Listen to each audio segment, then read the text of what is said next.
Doctors are warning parents about a rise in cases of walking pneumonia, and although it's typically common among school-aged children and older adults, recent data from the CDC indicates that rates in infants have surged in recent weeks and are now comparable to those in older children. And with cooler weather, an increase in colds, flu, and other illnesses is also expected. Doctors have reported that it starts off typically with congestion, fever, body aches, and headaches, then moves to cough and chest congestion. And walking pneumonia is a type that's caused by atypical bacteria, which presents with more mild symptoms and comes on more gradually.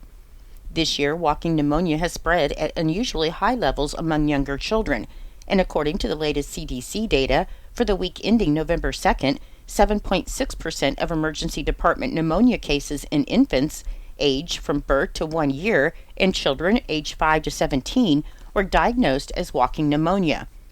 Some doctors note that many illnesses were significantly reduced during the pandemic due to social distancing measures, and as a result, people now face illnesses to which they were previously unexposed. Fortunately, walking pneumonia can be treated with antibiotics and over-the-counter medications, and most individuals with mild lung infections typically recover independently. Doctors recommend frequent hand washing, staying home when feeling unwell, and ensuring vaccinations are up to date to help limit the spread of illnesses. A survey finds that half of Kansans asked are very to moderately concerned that the state is running out of water due to the ongoing drought. And the survey also asked the respondents how they felt about conservation. The annual Kansas Speak survey from the Docking Institute of Public Affairs at Fort Hays State University undergoes some changes every year, and researchers have added some questions this year to measure what people think about saving water. They expected more people to be opposed to conservation than they saw, with nearly 37% of those surveyed saying they feel their local government is not doing enough for water conservation, while less than 3% say local government is doing too much. A third of respondents said state and local governments should pass new laws on water conservation, while a third said that it wasn't necessary. And according to one researcher, the results are the opposite of what she expected because a small government is generally preferred in Kansas.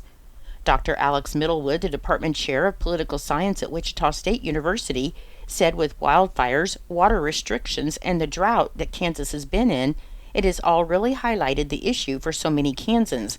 And they can now see in the survey that this is an issue that they do care about and want stronger action for. The cold weather rule, designed to help Kansans who are behind on their utility payments avoid disconnection during the winter months, begin on November 1st and will remain in effect through March 31st.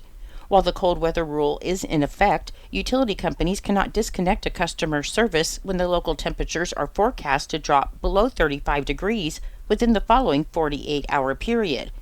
The cold weather rule also requires utility companies to offer a 12-month payment plan to allow consumers to maintain or reestablish their service, and any residential customer with a past due balance will qualify for payment arrangements.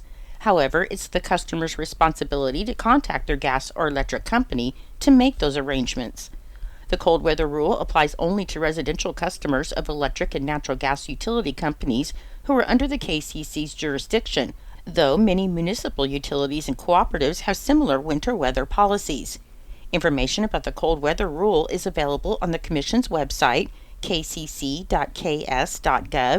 and Kansans can also contact their local utility company or the KCC's Office of Public Affairs and Consumer Protection at 800-662-0027.